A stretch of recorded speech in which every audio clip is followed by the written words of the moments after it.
Hey, what's happening, everybody? Welcome to Hanging Around the Hangar. I'm your host, Dan Coelho, and tonight we have with us Adam Maas.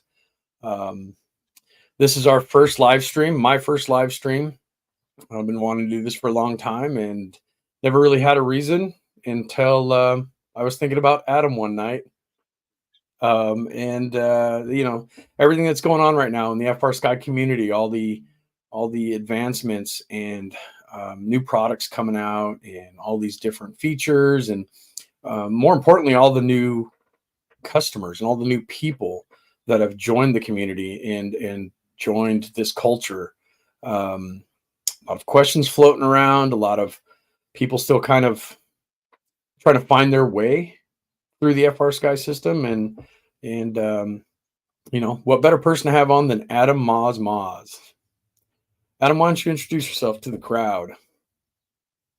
Hey Dan, thanks for having me. So my name is Adam Maas. I go by Mawz online, M-A-W-Z. It's literally just the phonetic pronunciation of my last name because nobody can pronounce my last name from reading it unless you're from Germany or the Netherlands. Uh, I've been, I am a radio programming hobbyist in addition to being an aero modeler. I've always found the programming side of radios fascinating. I got deep into the OpenTX community when I first started using FrSky, and I've kept that up with the transition to Ethos. Nice, Also, nice. And I have a bad habit of calling it FrSky, and Adam and I were discussing this in the lobby. It is FrSky. Um, yeah, Adam had explained to me that it was back when dropping vowels were cool. So FrSky it is. I'll probably still drop the FrSky bomb here and there. Old habits are sometimes hard to break. Before we get going any further with this live stream, I'd like everybody to know that this live stream tonight is brought to us by Bruce and A&E RC Products. Bruce is a small mom and pop hobby shop out of Texas.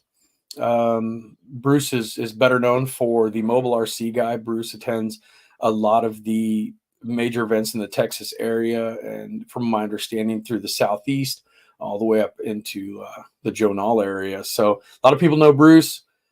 Bruce has been awesome. His customer support is unparalleled.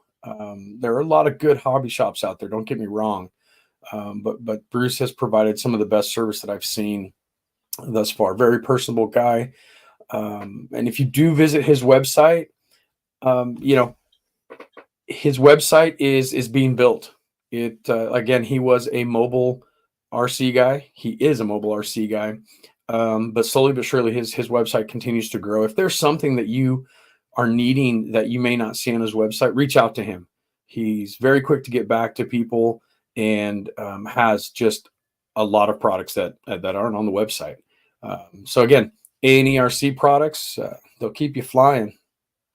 And then, of course, tonight, this show is not brought to us by FrSky, but we will be talking a lot about FrSky and the Ethos system and what it is, what it was, and what it's aiming to be.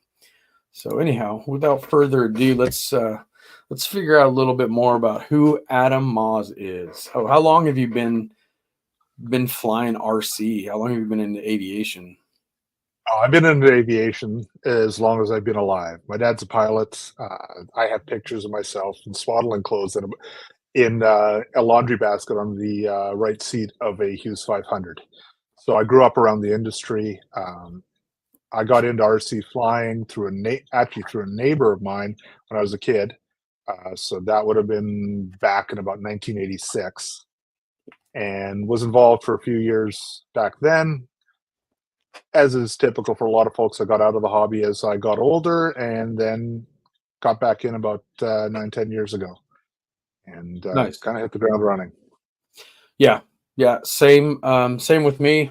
Minus the whole aviation part with my dad. I was not in the front seat of any planes as a child, but through family members, I had a couple of uncles that were pilots and stuff. I was just always immersed with aviation growing up, and just the principle of flight, right? Like, we have made some things fly that realistically shouldn't have ever gotten off the ground, but I'm kind of at that point in my life where I have 3 boys. Youngest one is 6, and the oldest one's 16. So I'm super busy. But FrSky has allowed me to kind of stay connected. I've been asked, why I do what I'm doing. And it just allows me to stay connected because I can't get out to the field as much as I used to and as much as I want to. So it's good times. So FrSky, right? It's going to be probably the main topic of the night. How long ago was it when you first set your hands on a FrSky transmitter? It was about 8-9 years ago. I'd actually, when I got back into the hobby, I bought a new old stock JR 9503. It was a brand that I knew when I was getting back in. I was taught to fly on a Century 7, although my first transmitter was a Craft 7 channel from the 70s. But when I got back into the hobby, I found a local hobby shop that's kind of infamous for having all the weird old stuff that everybody forgot existed. They seriously had a couple of, last time I was in there, they still had a couple of Spectrum DSM receivers, which have been out of production for 15 years. But they had that JR. I bought it, I liked it, and then I discovered telemetry. So I went into one of my local hobby shops, and I was looking for a new radio that could do telemetry, specifically that had offered a Vario, because I was flying mostly gliders at the time. Still, I'm a glider guy. I fly a lot of sailplanes. Fairly heavily involved in that community locally. But I really had 2 options there. One was a Spectrum DX8. The G2 had just come out. And the other one was Taranis X90 Plus. And the Taranis X90 Plus looked exactly like my JR, felt exactly like my JR, and I could buy that, 3 receivers, and a Vario for the price of the DX8 and 1 non-telemetry receiver. Right. So I bought it. I got warned in advance. Hey, the programming's difficult, but at the time I'm an IT guy professionally. I've done that for over 30 years now. So Well, that explains a whole lot. Yeah, difficult programming was not a barrier for entry for me. So I bought that X90 Plus, took it home, threw a 4-channel receiver in the Vario in one of my 2 meters, got it set up, and I just loved it because it was the first radio that I had used where it just did what I told it. Everything else, you kind of have to figure out what they want and the path. Figure out what's the path that the programmers had given you to achieve something. With FrSky, it was just really this was OpenTX. I just needed to figure out the logic behind what I wanted to do, and then I could just do it. Right now. That's kind of funny. And I don't know. Adam and I have probably been communicating with each other via Facebook Messenger, Facebook, and sometimes over phone calls. The better part of this last year, maybe. About that.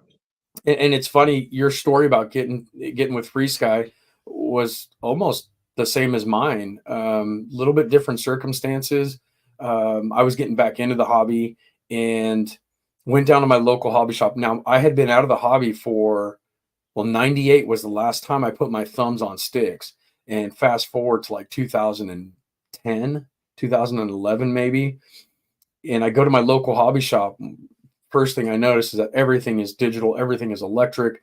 There was a glow motor in one of the glass cases, and I think a gas powered motor. But I was there for a transmitter, and I'd found the hobby. I'd found the love, or reignited the love for the hobby through Flight Test. Found those guys online one day, and anyhow, I think they were using a Taranis at the time. Go to the hobby shop. The guys sell me a JR XG6, I think it was, and just didn't do any due diligence, didn't do any of that. Shot from the hip. They're like, "Oh yeah, we have this awesome radio, sell it to you for half price." And I'm like, "Well, I know JR. I've heard the name, from back in the '90s. It's got to be good." It was a great radio. What they didn't tell me was that they were discontinuing the model and they were changing protocols. And at the time, this was all still really new to me. And wrecked my first plane, thrashed the receiver, needed a new receiver, couldn't find one for under $100. So then went exploring. Now a year had gone by. So now we're talking like 2013 or so. A year had gone by, and yeah, I hit up a Loft Hobbies. I'd been seeing a lot of QX7 and Tyrannus 9s on the flight test videos and forums, and I picked up my QX7 was my first radio. So, but I think you hit the nail on the head. I realized it took me a minute to get into the programming of the radio with a lot of help with the community. Even back then, the OpenTX community was great. But that you hit the nail on the head when you said you just had to find the logic behind it. Right. And a lot of the guys that I flew with, I mean, it was, they called it, they literally called it, we don't mess with that Chinese junk. And I'm like, man, like, you guys don't understand, like, the radios you're holding. And at the time it was the DX6, DX8, I think it was the DX line. That's what they flew. And guys, we're not here to bash any other products, bash any vendors or anything like that. We're just based off of our experience. You may hear these competitors come up, and that's fine. But anyways, that's what they knew. And it was plug and play. It was a great system, and it worked out for them. I was forced to learn the QX7 and OpenTX based off of the price point, really. And at the time, the place and time that I was in my life. But I quickly came to find out that, you know, I would joke with them. I'd say, hey, you know, as soon as I hit my landing gear, it shoots a signal to my phone and my Starbucks order will be ready by the time I get there. And they'd laugh and think I was full of crap. But essentially, there was a lot of truth behind that. Like, the power was there, you know, for a person that wanted to write these logical switches or, you know, these functions. The power had been there for a long time. Yeah, that's very true. Like, I'll be the first one to say I'm very friendly with the guys over at Spectrum. I my time on RC groups, I'm very active in the radio forum, have been for a number of years. I consider Andy Coons, who's the mind behind Airware, to be a friend. He's a great guy. I just find, and I find, I'll say Spectrum radios are great, but they are more money than the equivalent FrSky. And what I find is both systems are just about as easy to set up a simple 4-channel airplane. Right. You go, you create a model, you basically have something flyable. With OpenTX, I found Airware was much easier for the average person to set up mildly complex stuff. When you want to start getting into dual, triple rates, some basic mixing and that aileron differential, and that you just want in Airware, you just go to you want to set up differential, you go to the differential menu. If you've got a single channel aileron set up, it won't even show you the differential menu, so it's not there. And then people start scratching their heads. With OpenTX, you had to go and build all that. For the very complex stuff, and remember, I'm a glider guider, so when I started getting into full house competition sailplanes, the mixing gets very complex, and I found that with OpenTX, you know, I could do anything I wanted. In fact, I found some great templates for the sailplane guys by a guy named Mike Shalim out in the UK. Runs rc-soar.com, and he's got some great stuff for OpenTX, some great stuff for Ethos there. And I started using his templates, which are incredibly complex, but you can tweak everything for one menu. You just sit there, get your setup, you go in, you adjust your GVARs, and you're ready to fly. It's amazing how quick it is. Yeah. I've referenced some of his work, you know, back in the early days of OpenTX. He has a lot of useful information on his site. Yeah. And so, I mean, what do you tell somebody who is maybe looking to make the switch? And it doesn't even really matter, or does it matter? Does your response take into consideration what system they're coming from? I mean, what do you tell the new people that are considering? It's more about where they are coming from than what system they're coming from. Usually when I'm having the conversation with somebody on Spectrum, outside of that, it's usually somebody on Futaba who's discovered that flexible telemetry and live radio callouts are a thing, and then went and looked at what it takes to get a Futaba with voice callouts on the speaker, and gone, you want me to spend how much? Right. Like, I don't know what it is, but most of the Futabas that have audio callouts, they only put it on earphones. They don't put it on the speaker. You got to go up to, I think, the 18SZ or the 32MZ for that. 32MZ's what, $3,300. But Yeah, I don't know. Full disclosure, like, aside from flying in the 20s, holy moly! Aside from flying in the 90s, I did fly Futaba. I think the last radio I had was I think it was called the Contender Attack 7. That was the last radio I kind of seriously flew with, and then I had that JR-X for just shy of a year, and then into FrSky. So, when I talk to new people, depending on where they're coming from, like I can't really make any comparisons, nor would I want to, really, because I think what I tell them is you have to totally kind of let go of what you know about your current radio system and open your mind up to this new radio system. And I use the cell phone analogy a lot.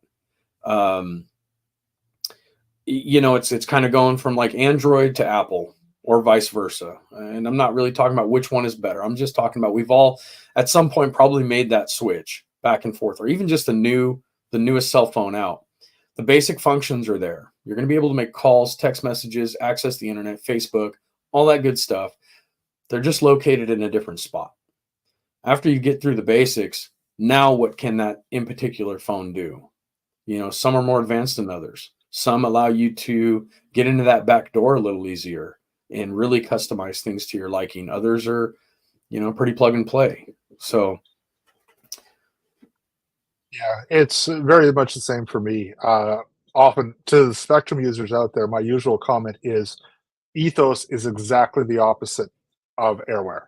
In Airware, you go to the function and you set it up for the surface. So you go to dual rates, you set it up for ailerons.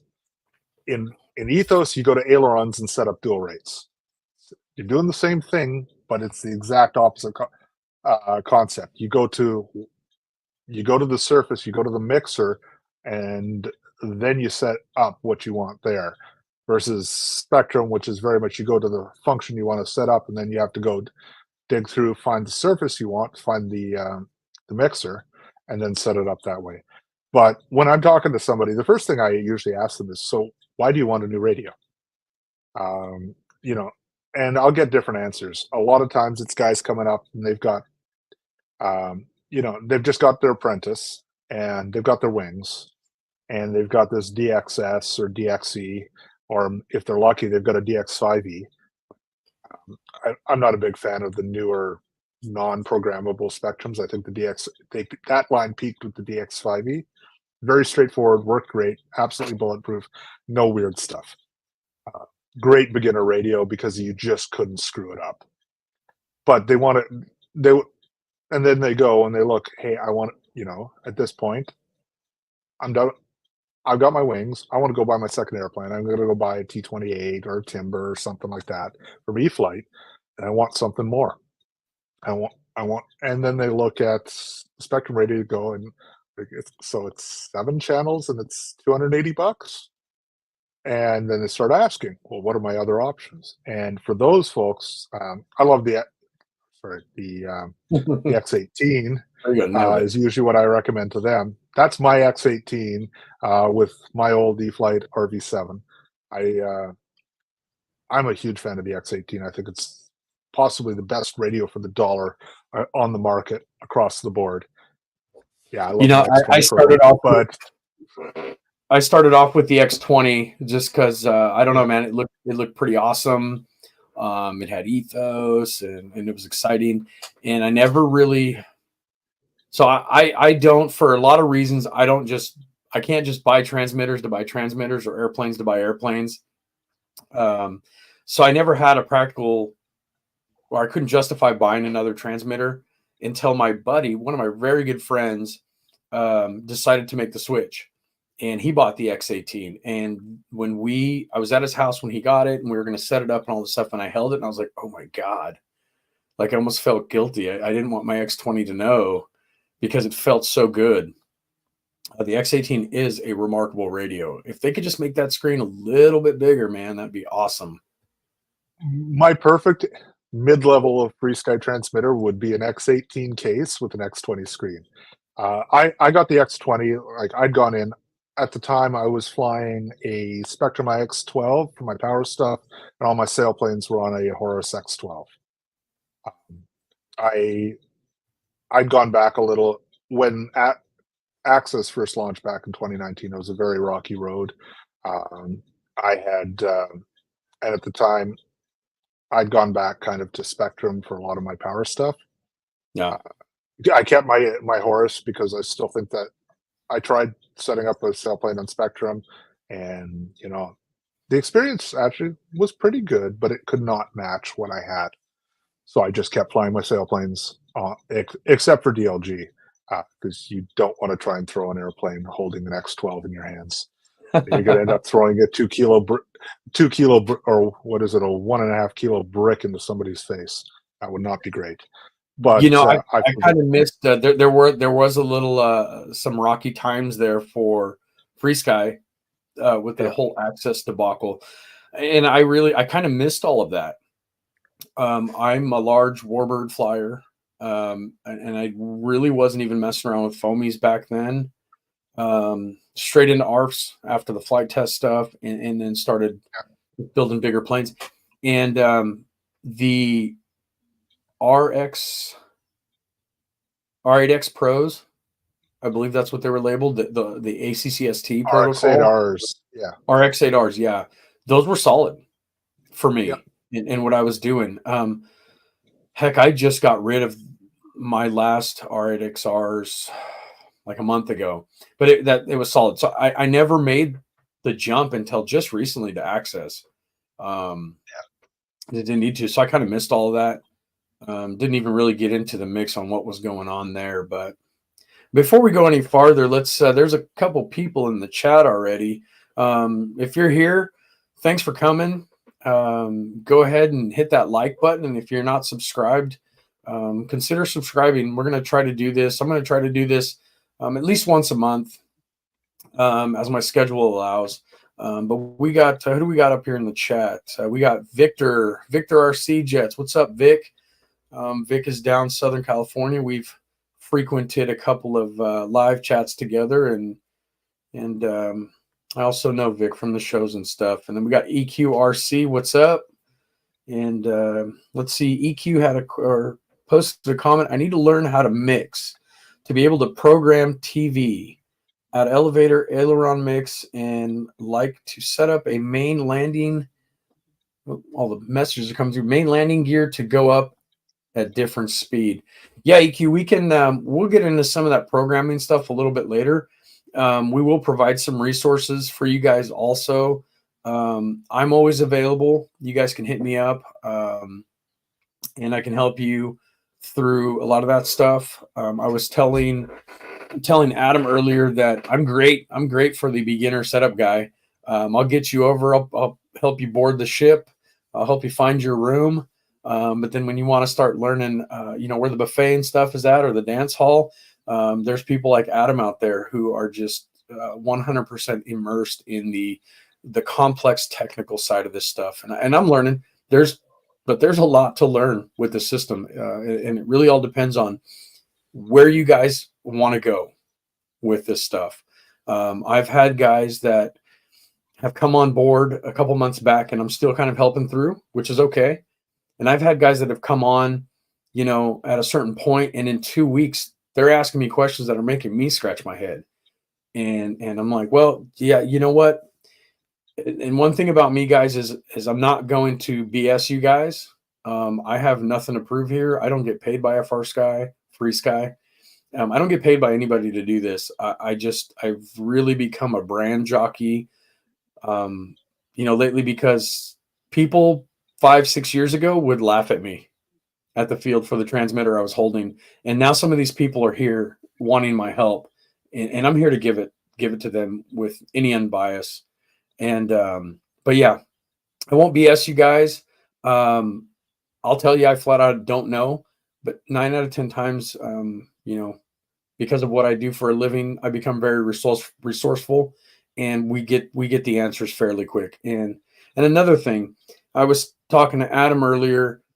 We haven't come across another brand whose community is this big and has this many people willing to just get people on board and flying and doing some of the crazy stuff that they want to do. There's just a lot of impressive things that you can do, and 9 out of 10 times, your mind is what's blocking you from doing it.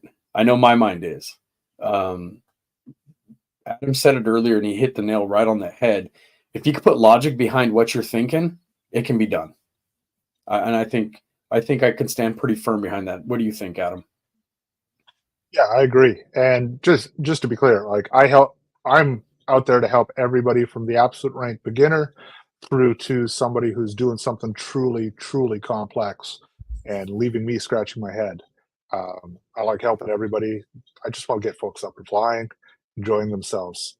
Um, it's a great system. It's a great community. Uh, and yeah, a lot of this comes down to if you can dream it, you can do it. Yeah, yeah, and again, a lot of guys used to laugh when I used to tell them that stuff, but it's the truth, and I think a lot of people are starting to see that. We've had a huge influx of new FrSky users just this last year. I've helped a lot of them, um, and I would say like 99% of everyone who's migrated over to the system eventually, within a matter of a few weeks to a few months, have just become over the top happy with the system and don't feel like they need to look back at their old system. So it's been good. We've had a few people come in. Let's see here. Joel Wilcox, he's a big fan of the X18 too. Adam said he loves the style of sliders and the T5, T6 trims. What's up, Joel? Thanks for joining us. Kamala Tomlin, North Carolina. North Carolina up in the house. Steve Shipley. Hey, there's a buddy of mine. Steve was a newcomer, and I helped him out tremendously. Great dude. My boy JT Cannon. What's up, man? Coming to us from Florida. Thanks for staying up for us. So yeah, man.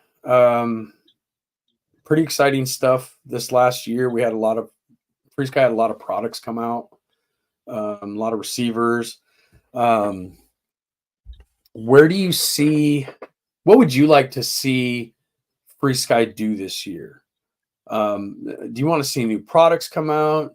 Do you want to see processes streamlined? Do you want to see things get more refined? What are your thoughts on that? To be honest, I Let's be really want to honest. see things get streamlined. I want to see things get streamlined. From a radio receiver perspective, I think the radio lineup that we have today is awesome, from the X14 up to the X20 Pro. I think I'd like to see that stand pat. Right now, we had a ton of product in the last 2 years.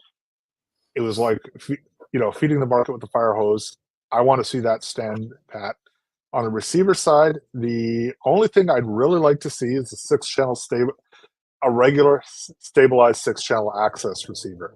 We got that in access and twin, really. I want to see that particularly for the X14.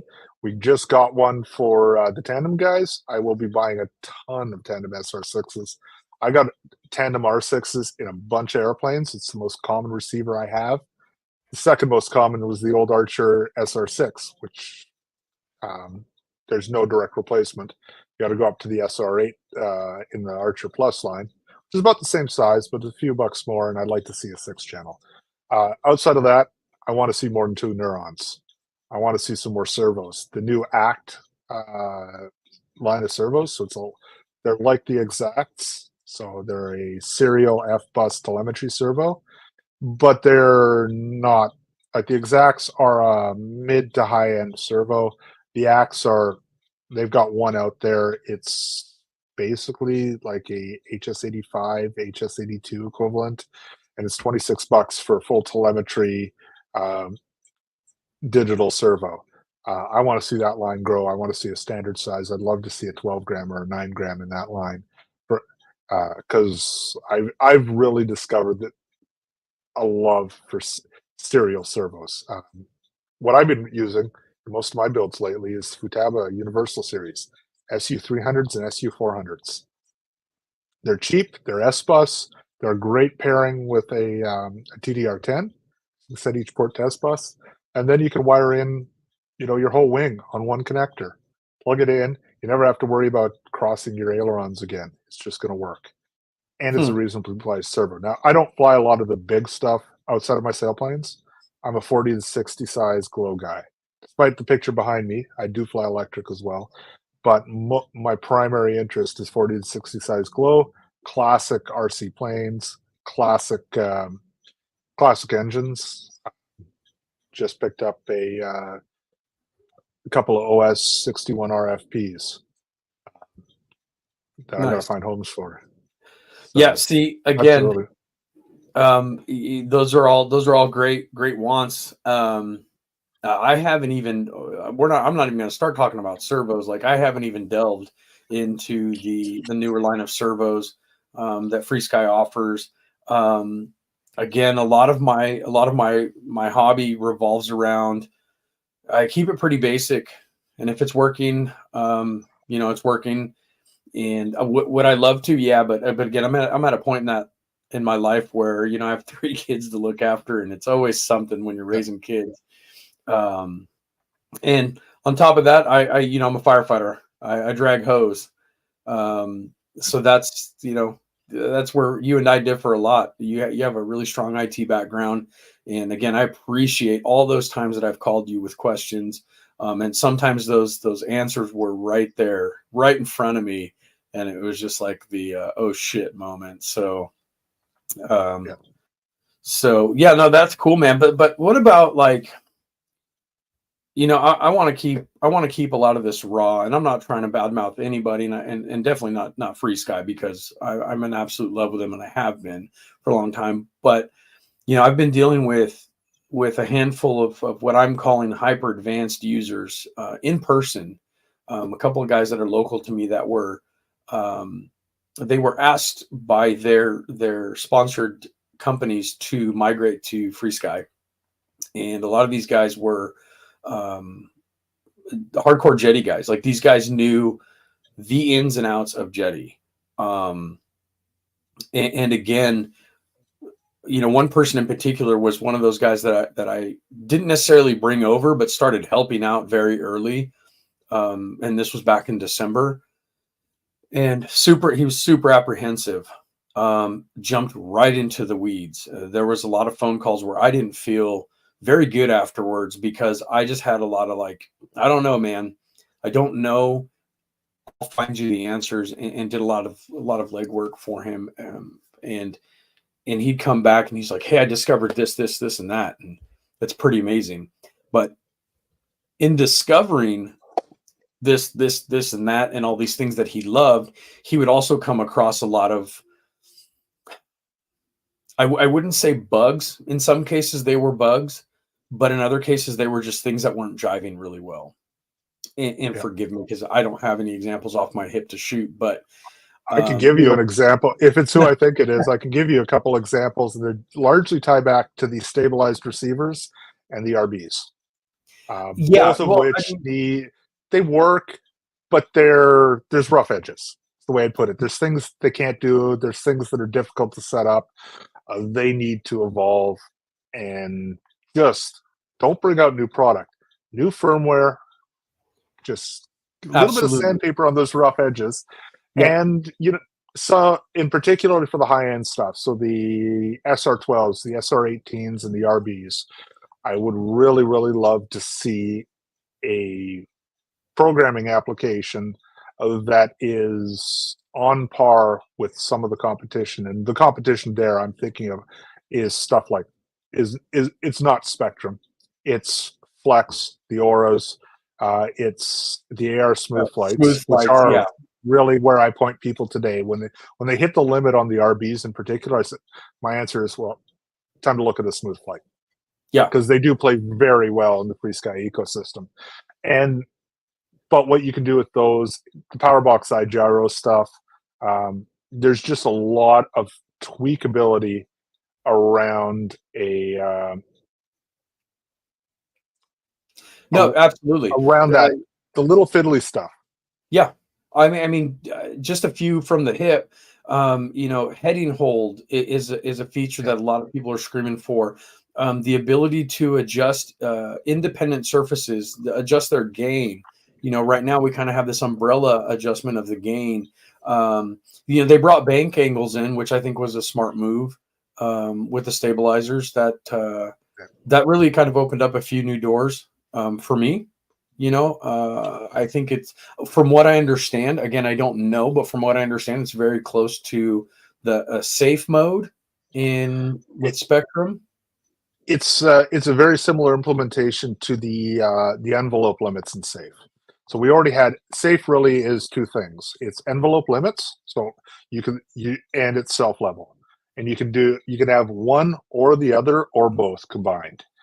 FrSky's had self level forever, since the SR6 came out 8 years ago, but the bank limits, adding that in, really brings it there. And I see there's a question from Kamala Tomlin about, and that this is one of those little bits of frustration for folks, that it's a super easy answer. You got to go into the Lua, set up Lua if you've got one of the new receivers, or if you've got an old Archer or S6R, S8R, you go into device config and then the S6R menu. And what you want to do is set your channels 5 and 6 to AUX 1 and AUX 2 instead of to aileron 1 or aileron 2 and ELE 2. Because those, if they're set to the aileron and elevator mode, you get gyro action on them. And if they're set to AUX, you don't get any gyro action. This is one of the weirdnesses about all the FrSky stabilizers. They don't mix your regular dual channel or quad channel surfaces.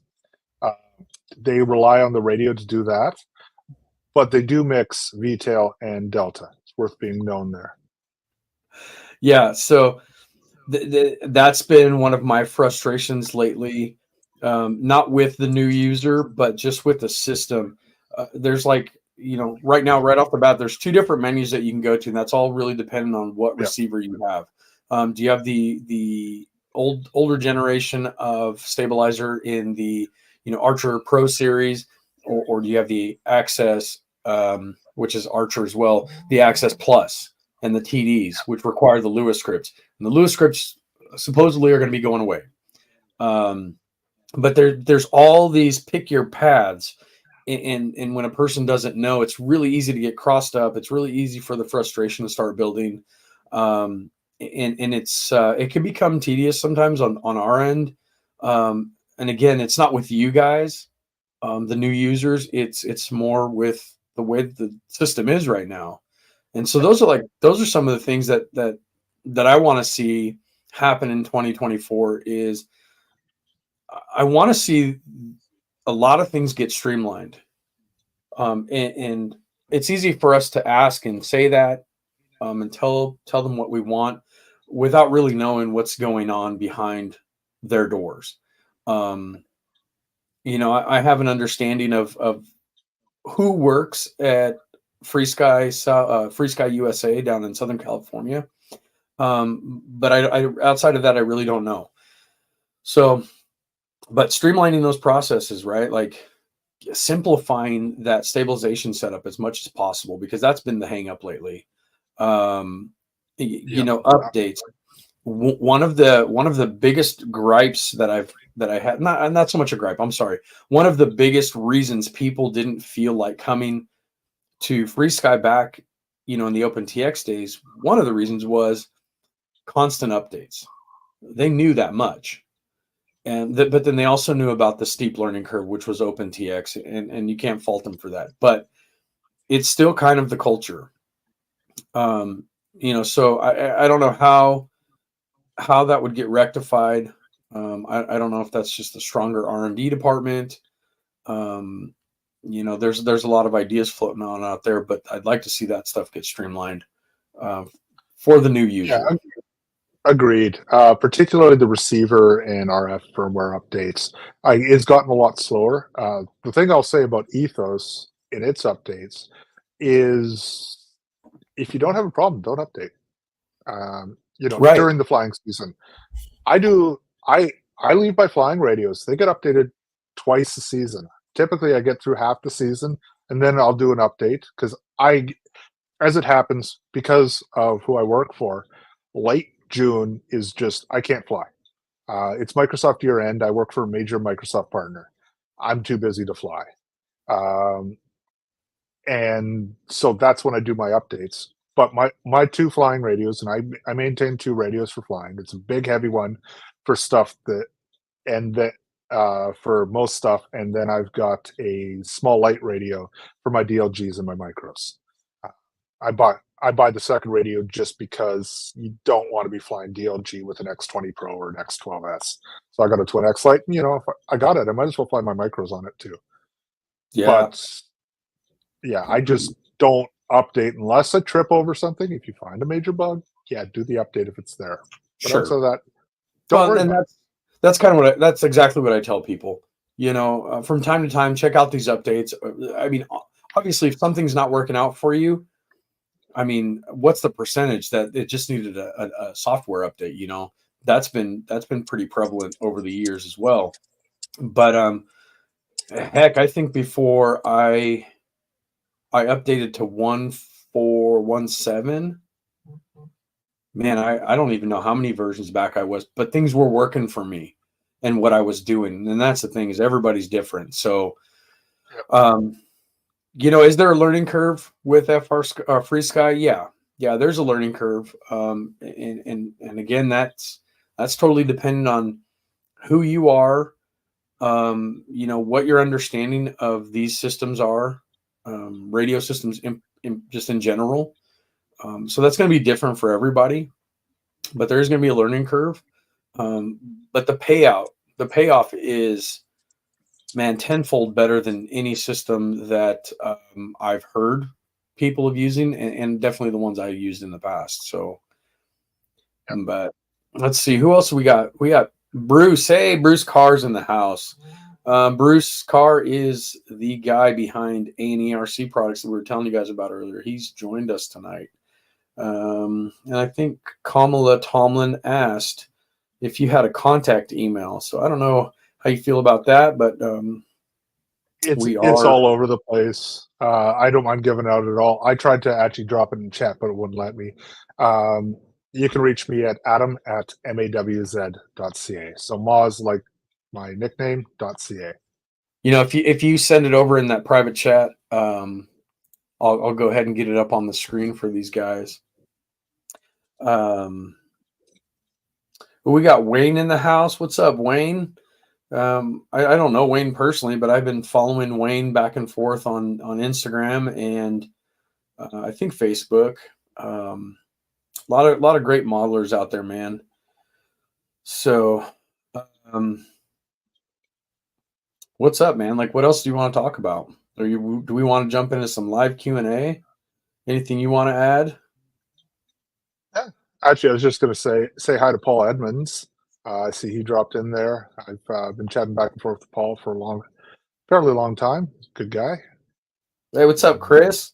Chris Frisbee out of Texas. He's another one of those guys that I helped out. Maybe it's been a year already. I actually talked to him on the phone today. Guys, bust his ass off in the oil fields down in Texas, and he's finally getting around to flying some more. And so good to see you here, Chris.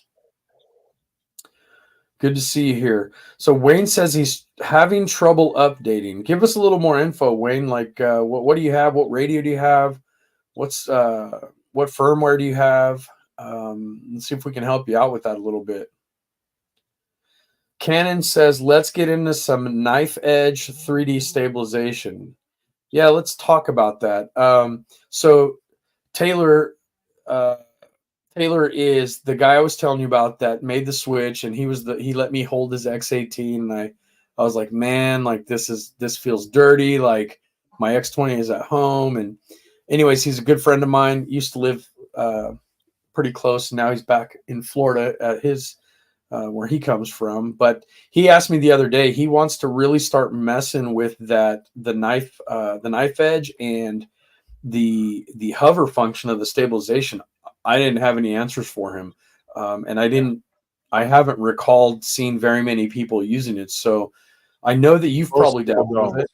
Have you dabbled I with it? tried it. I've dabbled with it when I had my first S6R, and I had a little 3D foamy. It was a Yak. I forget exactly what it was. Some cheap Hobby King Yak. So I tried it out, and to be honest, the knife edge is a gimmick because it only knife edges in one direction. It won't knife edge the other way. Hover, Bummer. however, is actually pretty good. It's a good hover training. The way I describe the hover mode is it's training wheels for getting your throttle control down because it will keep that nose up and steady. And no, for hover to work, you have to install the receiver antenna forward. All the FrSky stabilizers want antenna forward. If you're just using self level and rate stabilization, you can turn them all the way around, adjust your channel direction and gains so that it works correctly and it'll work fine. But you'll lose any ability to do hover or knife edge. Knife edge is kind of a gimmick. Hover, good trainer. I didn't really use it much, mostly because the airplane I actually did all the testing on was so underpowered that it could not hover. Ran off a little 3S, and it was supposed to be a 3D airplane, but didn't have the power system to deliver it. So that's that. The other problem with them is it's kind of annoying to set up the switch positions so that you get everything working because it's an interaction between the two flight mode channels. So I set all mine to quick mode. I just run one channel for receiver flight modes, and that's all I do for my setup.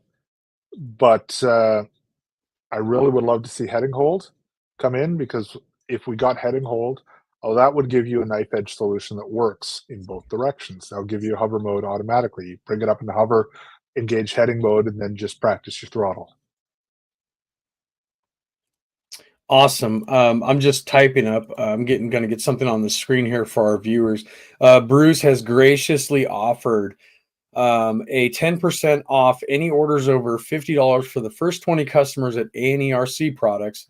Use the coupon code Dan-Adam-show, and I'll get that up on the screen for you guys. Again, Bruce, solid guy, great customer service, really unparalleled with a lot of people that I've dealt with in the past. And he has been selling the products for I think about a year now. And again, one thing I mentioned is if you don't see it on his website, hit him up. Use the email, use the contact forms, and all that stuff.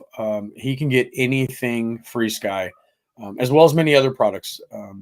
But FrSky in particular, if he doesn't display it, he'll get it on the screen for you. And if he doesn't have it, he can still place that order, and typically it comes in drop ship from the warehouse here in Southern California. So if it's in the U.S., you can get it. And he is. I don't want to keep just talking good things about Bruce, but there's so many. He's quick with everything this guy does. He's got a full-time job. He runs a printing business, a digital printing business also. The banner's behind me. He sent me for this show. But with all that stuff he has going on, this guy still manages to get orders out virtually next day. So tons and tons of good things to say about Bruce. But so I'm sorry, I kind of cut you off there with the hover and knife edge stuff. No worries. I was pretty much done. I noticed that Wayne updated, so he's having trouble updating the X20S. Wayne, if you're on 1.4 something or later, I think it's 1.4.3 is the oldest version. It's you plug the radio, you install Ethos Suite on your computer, plug the radio in, click update all outdated components, and it's going to do everything except your RF module firmware. 1.5 will do that too. There you go. Moving on to Chris. Chris, GPS mapping experience? Not yet. I do have one plane that's set up as a test bed for that. Unfortunately, I was having some other issues with that aircraft, so it should be up flying on the screen. Gas suite is I need to get my mitts on one, but I fly glow and electric, so I haven't had a need for a gas suite. I just can't store gas with my current living situation. I'm in an apartment. I've got a really nice storage unit, but I can't store gas anywhere, so I don't fly gas. Chris, I'm going to be doing some more research on that too, because I know that you're I think you're inquiring more for the jet side of this, the turbine side of this, and matter of fact, I had a conversation with Lior over in Israel the other day about a sensor for fuel consumption. And so I'll get you some answers to that, because I'm actually interested in that as well, for the turbine guys that I'm helping out, and then as well for myself. Like, I like gadgets. I think I moved past the failure points. You know, guys would often say, "Oh, you don't need that. That's just another failure point." But everything's a failure point, you know. And yeah, you can minimize it and stuff, but I like gadgets. And if I could have a fuel gauge on there for my wet fuel motors, I think that'd be pretty dope. Really, really maximize your flight time. So yeah, man, I'll look into that for you, and I'll get a hold of you here in the next couple of days. And we'll see what we can drum something up there for him. And then one go ahead. one note there. He asked about gas suite. So there's a new FrSky product in the pipeline. It's been announced. I haven't seen it hit shipping yet, called the Advanced Engine Suite, and that's replacing the gas suite. Yeah, I too have heard of that. Again, I love FrSky. I love them, but I'm a pretty practical guy, and again, this mentality kind of stems from my job, the fire department, being working for local government. There's a lot of things said, and it's not that they don't come to fruition, but it's never on the timeline. So there's a lot of great things coming out that we've heard about, and I think some things we can't discuss. But yeah, I'm excited to see that too, because I've always was interested in the gas suite. But again, just never really got onto my build table. So Bruce just wants to reinforce this coupon is, and I've updated the banner for FrSky products, $50 or more for the first 20 customers, and use that promo code. GPS mapping, like, what's all that about? I mean, I think I have a general idea. Again, it's not something I was ever interested in. What would be some of the uses for that? I mean, I think Chris is, again, from what I understand, this was for one of his upcoming turbine projects. Yeah, I'd be curious what the use case is. I know there's I've seen some folks do it. You can actually throw preload maps onto the radio. Works, but you're going to want the big screen on an X20, so that you can actually see where on the map your aircraft went, and potentially where it went in if you had a bad day. So it's a half cool factor, half find lost model factor. Okay. I always envisioned it as being a very useful tool for FPV, and long distance flying. It's critical for that. Yeah, I would imagine. Yeah. So jumping back to Wayne, you have the X20S, and can you tell us what firmware version you're on? And then you're using the SR6 and SR8 receivers, 147, he says. Yeah. So 147 is for the radio side. Straight up, it is just use Suite. It'll get you updated to latest. Um, really, it's plug in, update all outdated components. I would go to stable, so 1417. Right now, my recommendation for everybody is don't, even when 1.5 drops, wait a few weeks, wait a month until you've got some time to sit down and really beat on it, because there's some big changes in it. You're going to want to take a little while to get comfortable. You're not going to want to update and go apply the next day.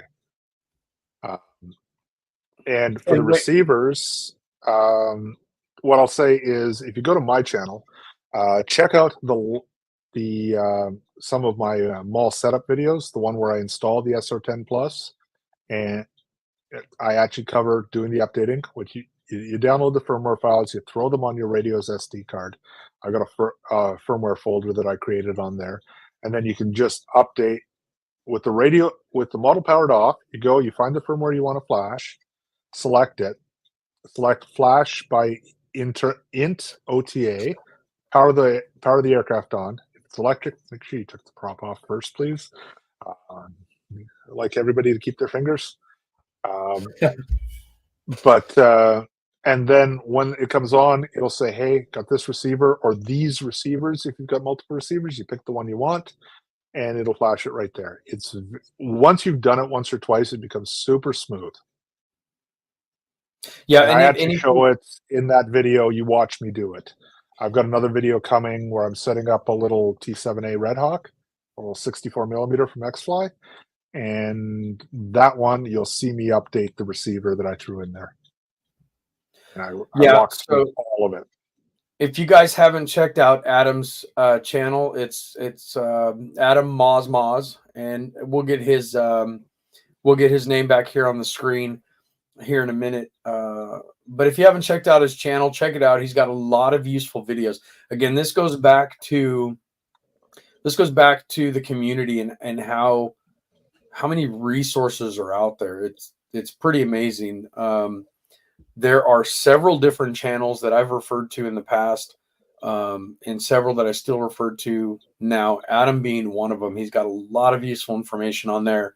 I basically tell any newcomer, just do a YouTube search for the process you want to learn or the issue you're having. Attach the words FrSky to it and maybe ethos, and you'll find videos. And there are times where you don't, but that's usually on the more complex stuff. Don't check out my channel. I'm just kidding. Check out my channel. I need subscribers. I need to buy like extra radios that I'm never going to use and stuff. So come support the channel. But I'm not good at recording these videos, guys. My wife tells me I have diarrhea of the mouth sometimes.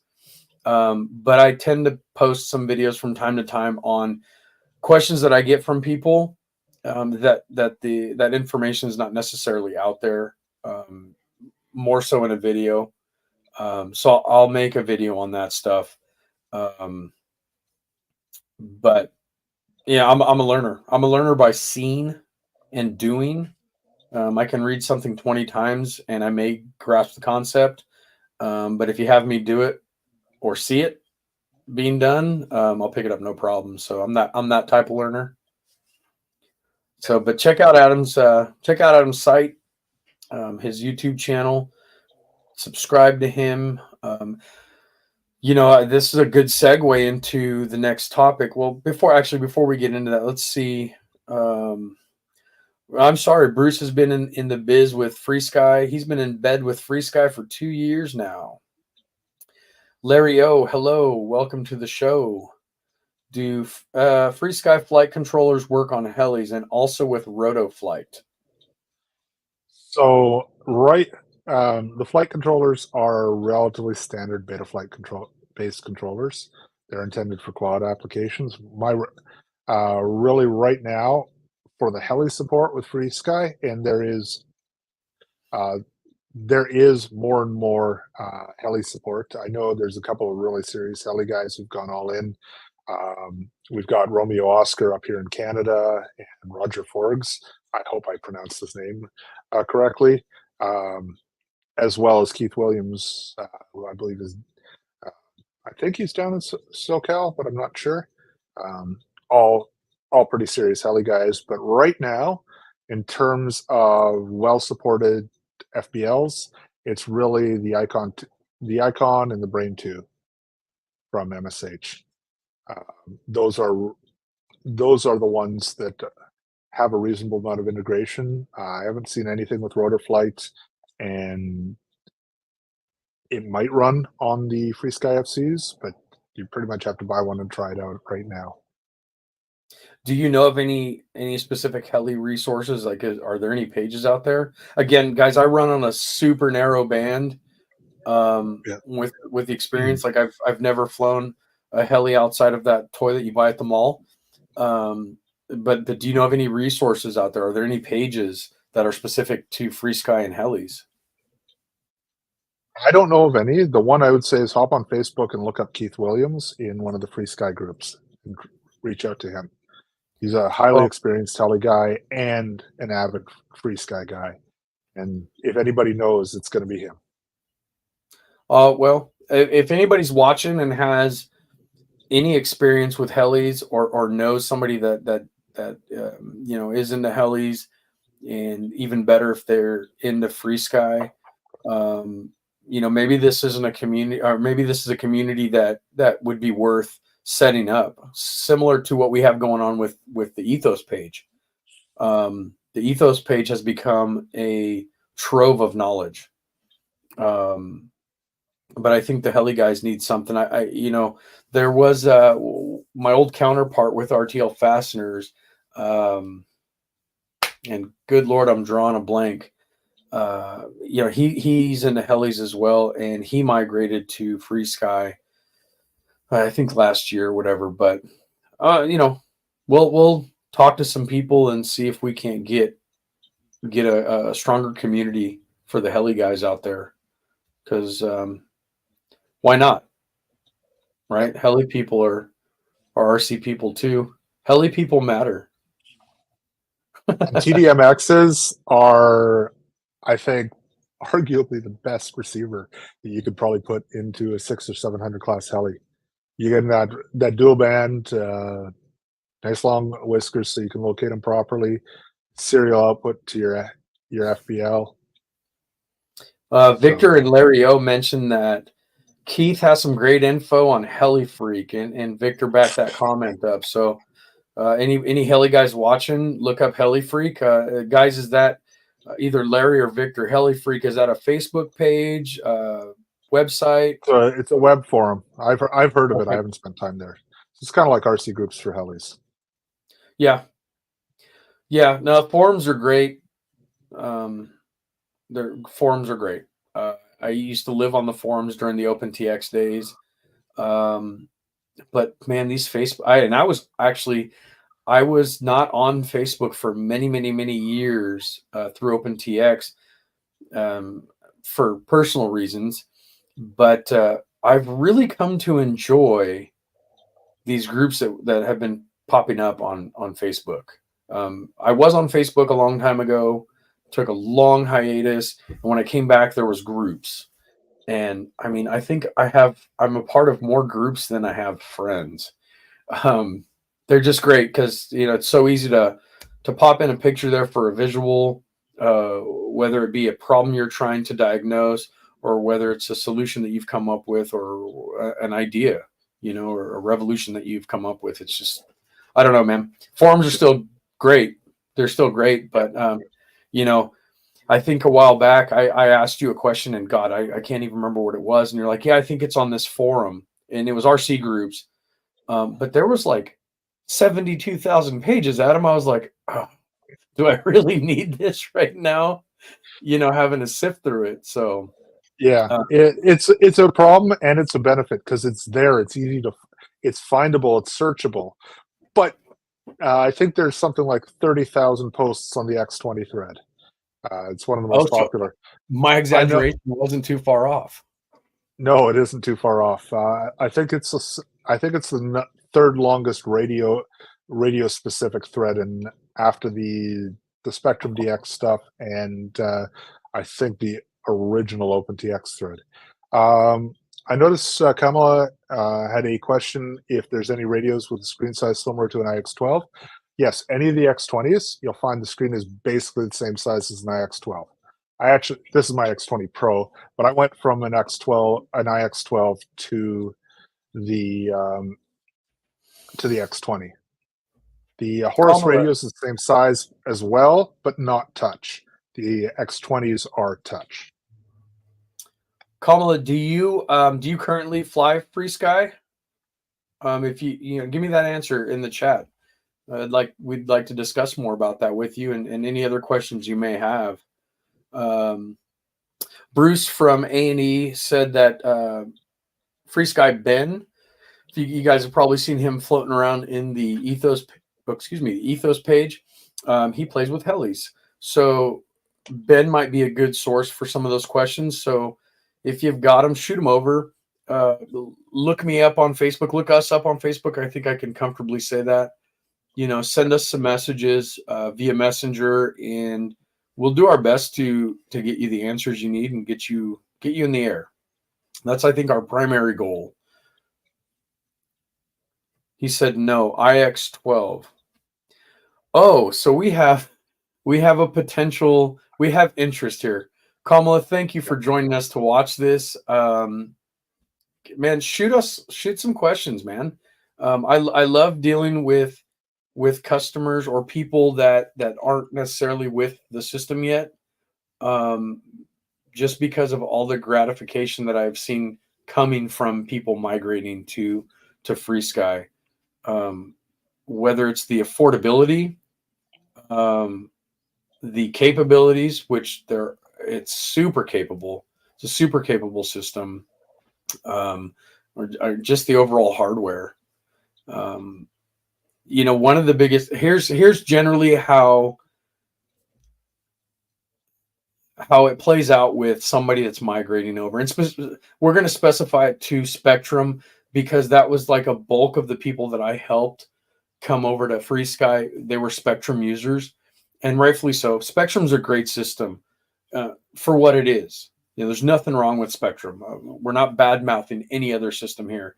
But the capabilities that you get with FrSky sometimes far exceeded that. And that's just from hearsay. That's from what these people have been telling me. But what happens is they have the general questions, and then they hear about a few features or capabilities that are, to us longtime users are like, yeah, no big deal. Like that's a thing. And then they make the jump. And then it's like 9 out of 10 times, they have a fleet of 6, 10, 12 planes, and they're like, well, we're going to start off with the IX4 module. And that way I can, they don't have to swap my whole fleet over.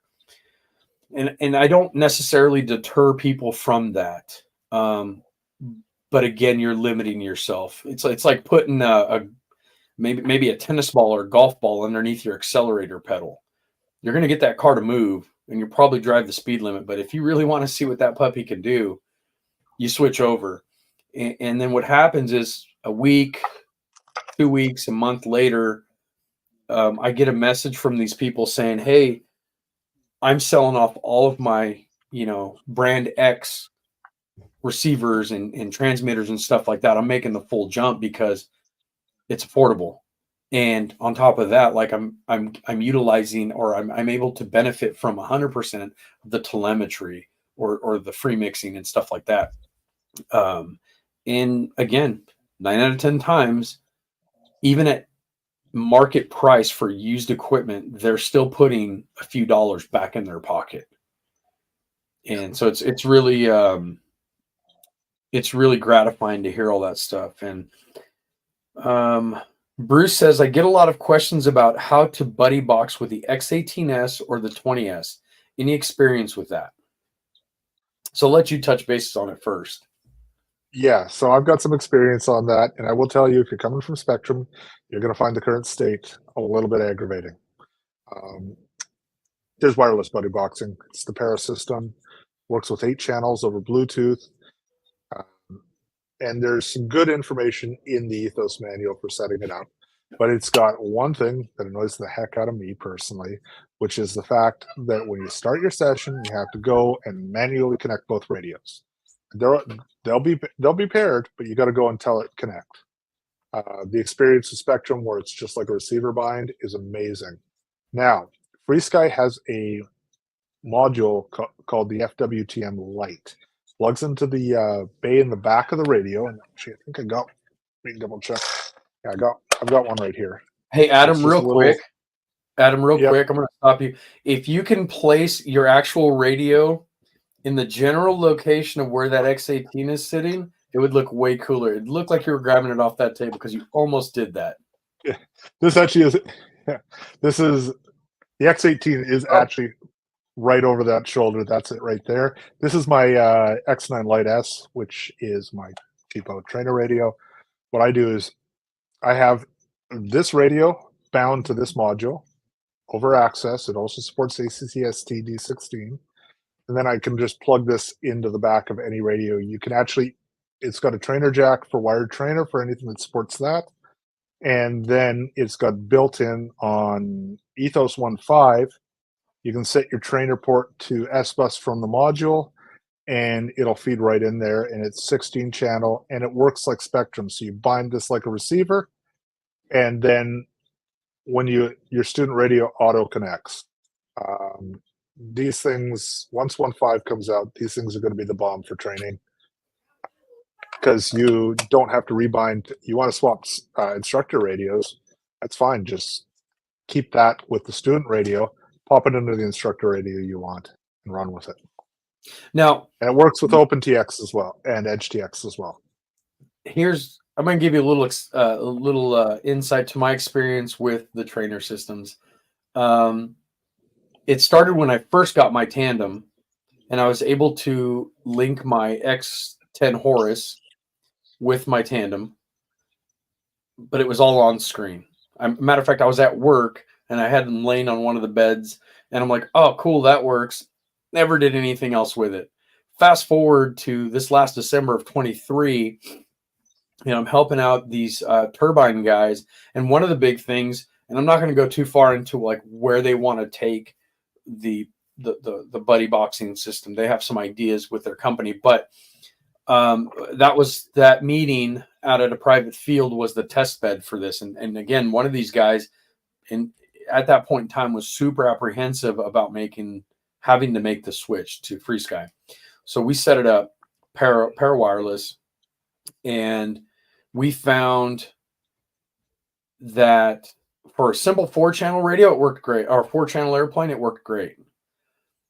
Once we stepped into a more, and by when I say more complex, we added flaps and different flight modes. That stuff just really didn't translate over. I actually had to, in the student radio, create a mix for flaps, assign it to the same channel. And basically what we found out was you had to have the same bin file for the most part in order for it to work seamlessly, which was disheartening on my end because I really had higher hopes, but very little experience using the para wireless. And then, then I had to hear, this person go, well, man, I really was really hoping it was going to be just a little more seamless than these other brands. And,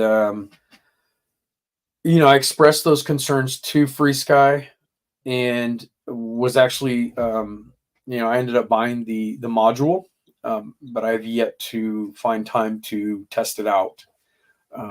It's not really fully usable until 1.5, because right now you have to use a little patch cable to plug it into the trainer port, and it's limited to 8 channels. But the two problems I really run into with the trainer system is, one is the 8-channel limitation for para and for wired trainer. So when you're dealing with that complex model, you're limited to 8 channels. So you got to figure out how to stuff everything you're doing into 8 channels, especially since you can replace at the channels, like where it goes to the RF, or you can replace at the input, but you can't send a switch. And that's a limitation. That really messes things up. Now, we've done a couple of things in 1.5 that are going to make that easier. First off is Bluetooth file transfer. So yeah, you need the same bin file on both radios. Well, that's in 1.5 going to become about 3 clicks. Send your bin file to their radio, and then you can select it, and then once you get all with S bus, you're getting 16 channels instead of 8, and now you can just use all that mixing normally. You don't have to do anything special to try and shove everything into 8 channels and Yeah. then unpack it afterwards. Yeah. So, I mean, as hard as it may be for us to say, um, I like to keep things real. And ironically, for as much of a BSer as I am, I don't like the BS when it comes to this stuff. And Yeah, the trainer system, it just isn't quite there yet. Um, yeah, it's better I than mean, some. It's not up to Spectrum. Spectrum, hands down, nobody does training better than Spectrum. There's an easy yeah, reason for that. Andy Kunz likes to teach people how to fly. Andy Kunz writes the software. That's why Spectrum's trainer is awesome. yeah. I mean, and that's just the reality of things right now.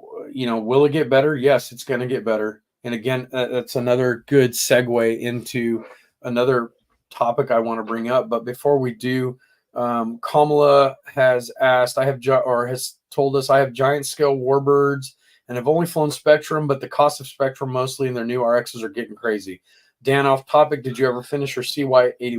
Okay, so two-part answer here.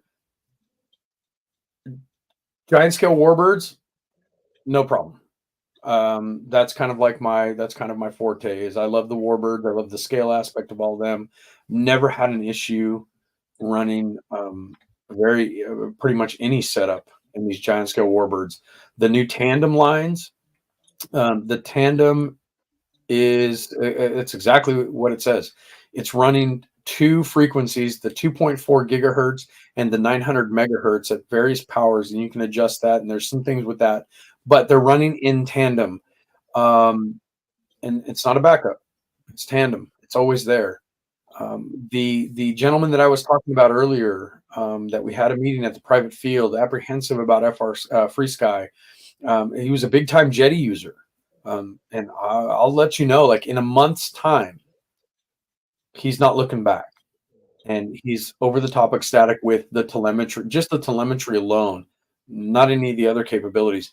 But he told me that he took a plane up, a turbine jet, flew it around, went, fine tooth comb through all of the logs that he had procured from that flight, and was astounded to find out how close to the edge he came with losing 2.4 at his flying field. He never knew that with Jetty. And again, I'm not trying to badmouth Jetty. I'm just, giving the perspective here, because there was no way of seeing that through that system. So the telemetry alone and the tandem, the dual bands there, have really been turning a lot of heads, and it's there for you to see. You can look at those logs and fly around your field, and you'll find also you may go out there one day, and you may have clean air on 2.4. You may go out there other days, it may be just slightly dirtier, and for a lot of different reasons. A lot of people and a lot of industries, a lot of machines are using 2.4. We're in a heavy agricultural area.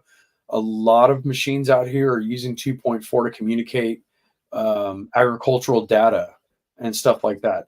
Some of the fields that we fly out, there's a road that comes pretty close to the flight pattern.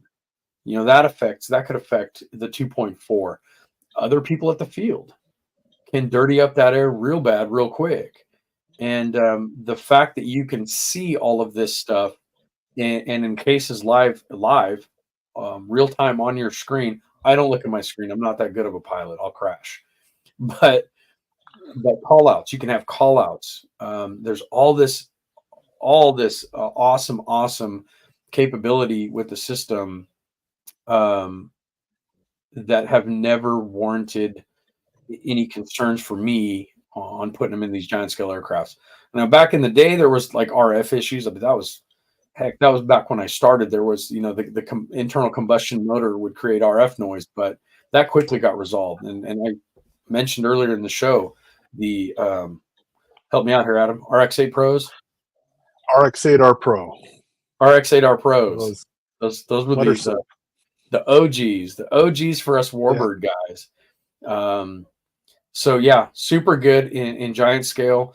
Again, I haven't really seen a need for redundancy receivers with the tandem line, but if it makes you feel all warm and fuzzy inside, man, you can take a TDMX, which is a very small receiver, and run that as a redundant receiver in the tail of the plane for the giant scale stuff.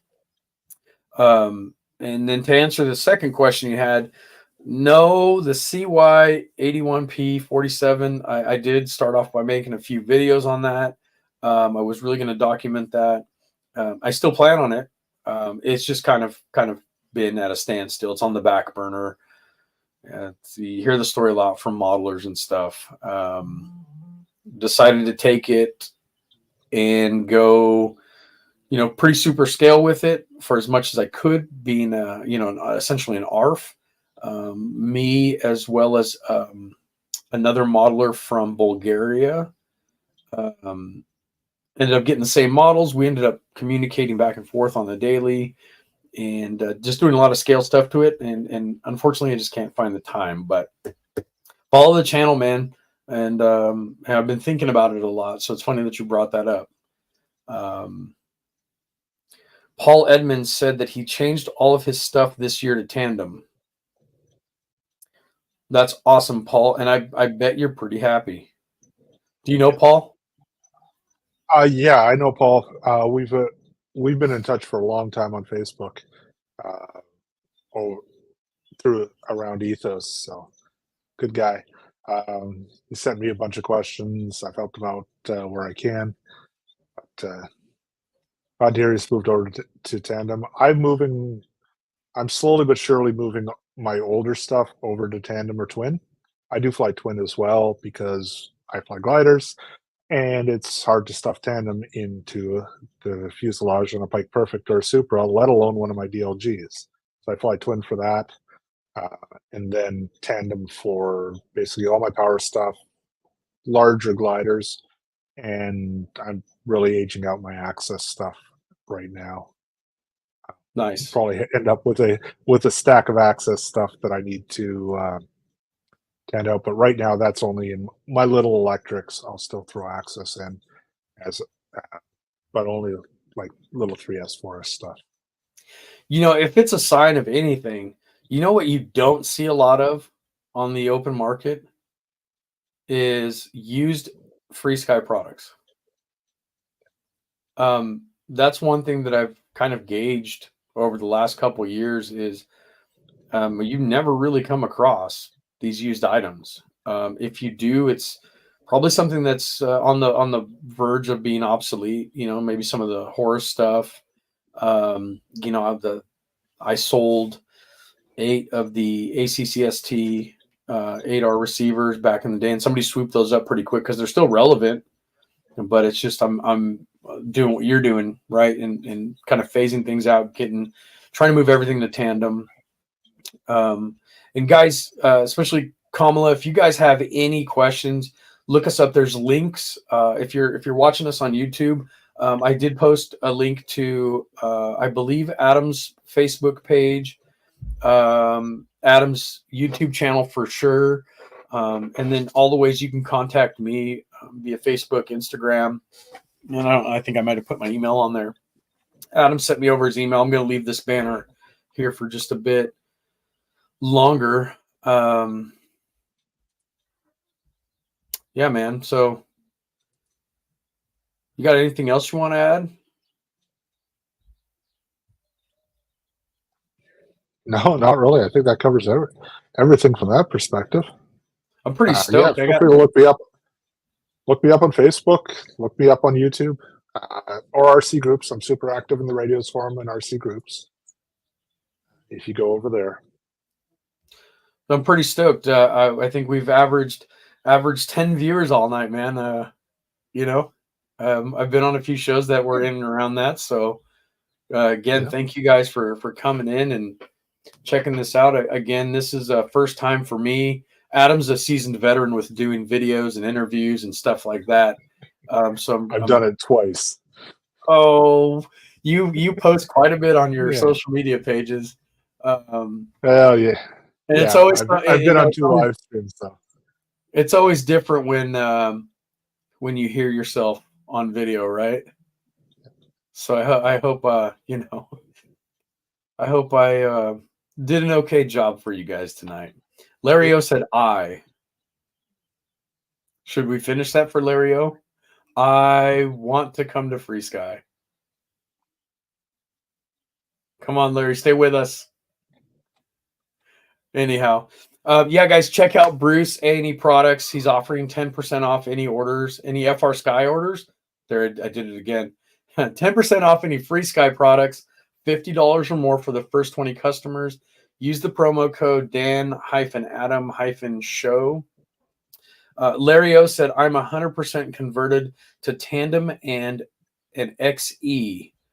Welcome to the dark side. yeah, and that's a radio that does not get enough love over here in North America. It's an amazing radio. If you It's want a not tray really, style radio, it's not really but accessible to us, is it? they don't really. It's not a regular stock item, so you either have to special order it through your dealer. I'm sure Bruce can bring one in if he can call a FrSky North American, get one brought in, or you got to order it from a retailer. Unfortunately, tray radios don't get the love in North America that they do elsewhere, particularly in Europe. But I know folks who swear by them. I want to try one of these days because I've been flying semi tray between the X12, the Horus X12, which is a semi tray. It's a big honking radio, but not quite a tray. Of course, my X20 Pro, which I love. I would like to try a tray. I pinch, so I think it would probably be a fairly easy conversion for me. I'm a thumber, straight thumber, Yeah.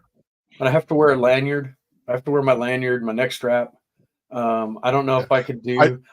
I could probably do a tray. I don't know, man. It's pretty foreign. Yeah, I had one of my, when I was doing my power wings. I had my one of my instructors tell me to just try it on the right stick. I fly mode 2, so just try it on the right stick, and I really found it allowed me to be really gentle in my control inputs. Versus thumbs, I just wasn't precise enough because he saw me wallowing around the sky.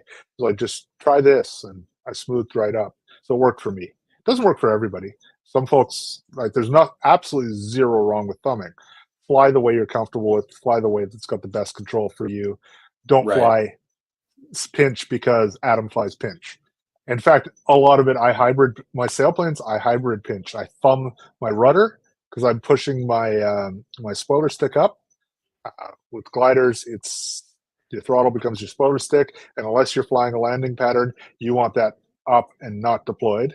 And then I pinch on the right. When I fly like general power, I pinch both. You're one of those guys.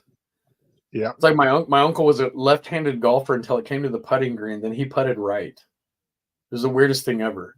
But you're right. Do what feels good for you, right? Like, I mean, I've heard that a lot. I've heard that you get a lot more finite inputting by pinching, which I can understand. I mean, I've tried it on the simulator and stuff. It just feels so weird. And you know, I'm not a stellar pilot. You know, I wouldn't be sponsored anytime soon by anybody. I can hold neither my would own. I. Yeah. I am the king of good enough. I'm a decent stick. I'm nothing special. For me, like the big thing was really, you know, it got me a little smoother flying power. But the first time I tried to thermal, the pinching is like suddenly I'm coring that thermal twice as good as I used to, Right. and because there's a lot of little gentle control inputs when you're trying to core a thermal. And that's for those who don't fly sailplanes. A thermal is a column of rising air. Heat on the ground, heated up the air. it rises, cool air comes in afterwards, and that's how you climb in a glider. And they're generally circular, so you got to find it, you got to circle in it, and it's moving, so you circle down. And you don't want you really it's about smooth, simple control inputs, because every control input you got is costing you energy, costing you climb. And that matters when you're throwing an airplane at the sky like DLG, Yeah. and you want to get a 15-minute flight from an airplane you just threw. You can't waste energy anywhere. I have no clue when it comes to sailplanes. Like, do you have thermal finders?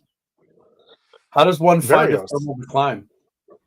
Well, really what you do is you look for what the airplane behaves. That's why one of the things when I started flying power seriously was I couldn't believe how forward the CG everybody flies at is. Because with Right. a sailplane, you want it just at the aft edge of the envelope, because the airplane will signal when your CG is just in front of the neutral point. It signals what the air is doing to it much better. It bounces you around, but you'll fly in and you'll get your wing will kick up or your tail will get sucked into the thermal, and that Crazy. tells you want to go in there. And when you hit a boomer, there's nothing like it. One of the most fun flights I've ever had was a contest flight. I was flying my Super Pro, which is a 3.5 meter competition full house sailplane. I came off the line about 650 feet, and I hooked right into a absolute hat sucker of a thermal. 30 seconds later, I'm over 1,100 feet, and I'm doing loops so that I don't climb any further.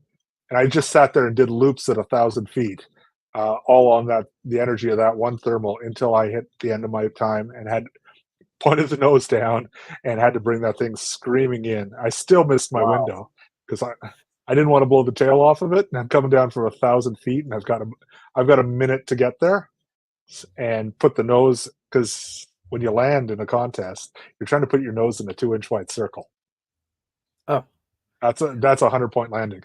So there's there's got to be a thermal, because what you just described to me is like you have to go fishing. You're going to throw your plane out there.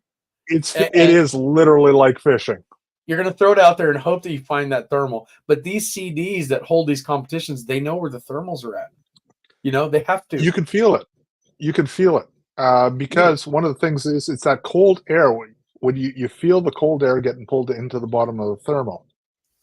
And some of the folks I know guys who they can practically sniff it out. Any little change in how the air flows, they're like, "There's a thermal right over there. It's about that far down." Nuts. That's crazy, man. Yeah. Forward CG. Give me as much power as it'll fit underneath the cowl. And if you're the king of good enough, I'll be your squire. It's good times, man. It's good times. So again, guys, I think Bruce updated the code for a few more customers. Did we really, Bruce, can you comment on that? Did we really blow through your first 20 customers in this promo code? If we did, that's great, man. Again, I think I can speak for Adam. We love supporting small businesses, especially when they're doing good in the industry. Again, I can go on and on and on about how Bruce has some of the best customer service and products.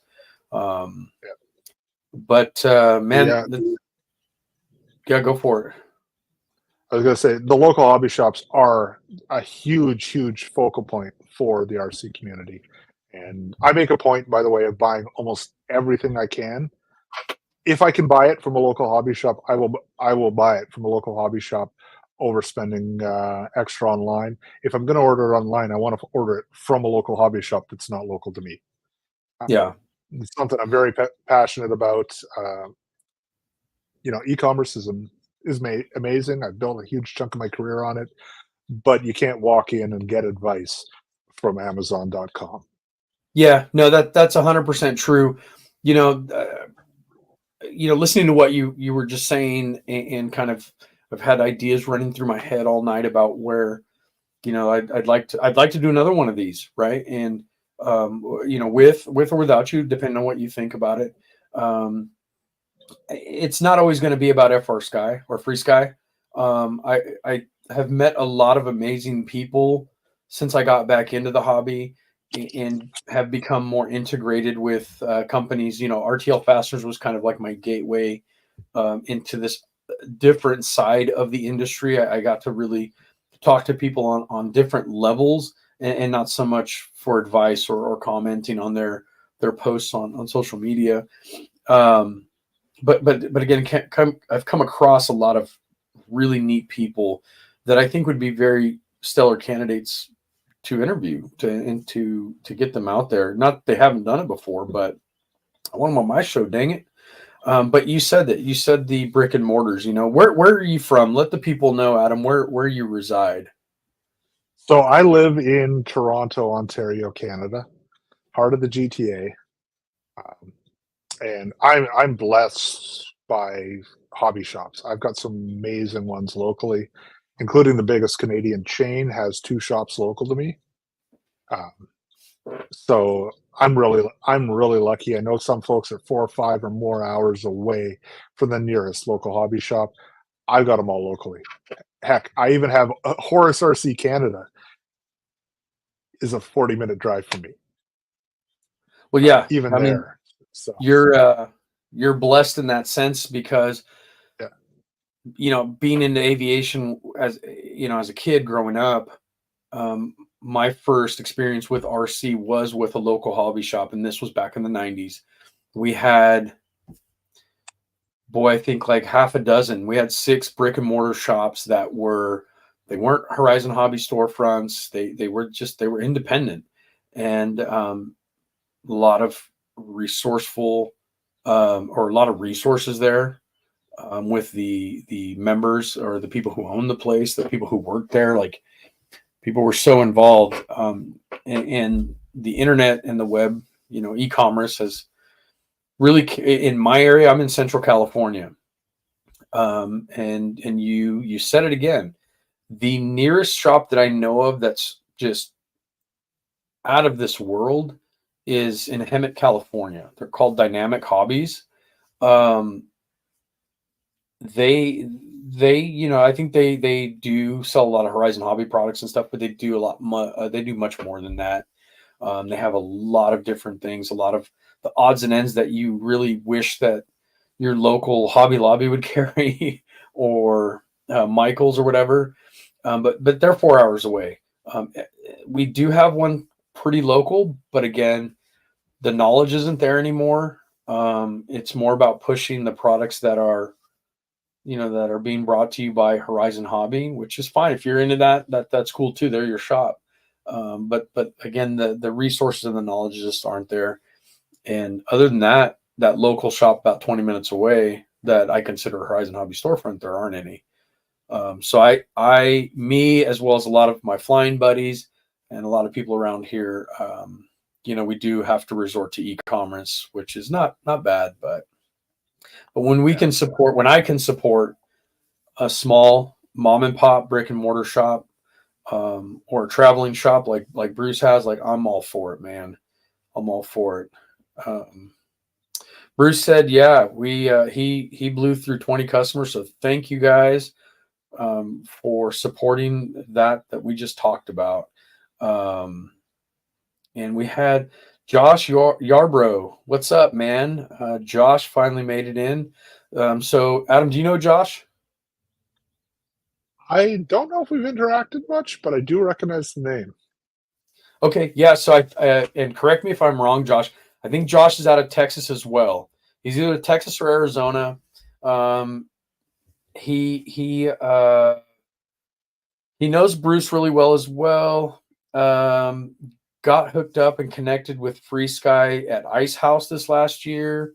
Um, Josh is very, very knowledgeable with the Flex Innovation products. And now him being a FrSky user, West Texas, got him. So Josh is out of West Texas. Um, Josh is just that other segment of this community, right? Flex Innovations, popular airframes, popular systems. The stabilizers are great if you can, figure them out, put it through there. But Josh has done a good job with that, from what I hear. And I have also spoken to Josh on the phone. He's a pretty awesome guy. But again, a very, very good segment to this community. So thanks for joining us, man. Maybe we'll have Josh on the show one day. Oh, I forgot. I almost forgot. Thanks, Bruce. Bruce just mentioned Josh is also a field rep. As am I and Adam as well. We are official, unofficial FrSky field reps. So when we say hit us up, hit us up. We've got a pretty good network of getting your problems, questions, or solutions that you need taken care of. So, boom. So what'd you think, Adam? My first show. Did you have fun? I think this is great. I definitely had fun. Looks like we had some nice discussions in the chat. Some great folks came by. So yeah, I think this was great. I don't know how much time you have. I mean, maybe my wife was right. I have diarrhea of the mouth. One thing we didn't touch bases on really was 1.5.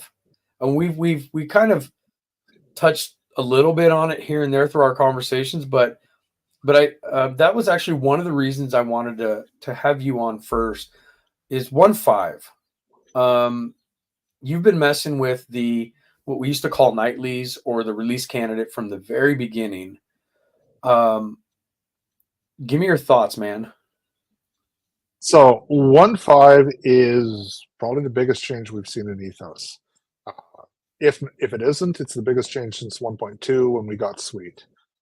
It's really about two things, I think. One is all the stuff folks have been asking for, or at least most of the stuff folks have been asking for, that was maybe you could do in OpenTX, you could do in Airware, you could do in Jetty, is showing up. We've got the biggest one there is there's no more baked in callouts in your timers. That minute call that you could not get rid of is gone. You got it. Now it's fully configurable timers. VARs get persistent adjustments. So if you run an adjuster, you can overload your trims just like an OpenTX. So your throttle trim can become your gain adjuster. It's great for the X20 folks who only have 4, which was probably my biggest frustration with the X20. One of the reasons I went to the 18 as soon as I got it was those 2 extra trimmers. But the persistent adjustment in VARs, but VARs you can stick everywhere. You can adjust a curve point with a VAR and a logical switch. So it's just awesome. Really taking the stuff that you couldn't do as well as OpenTX,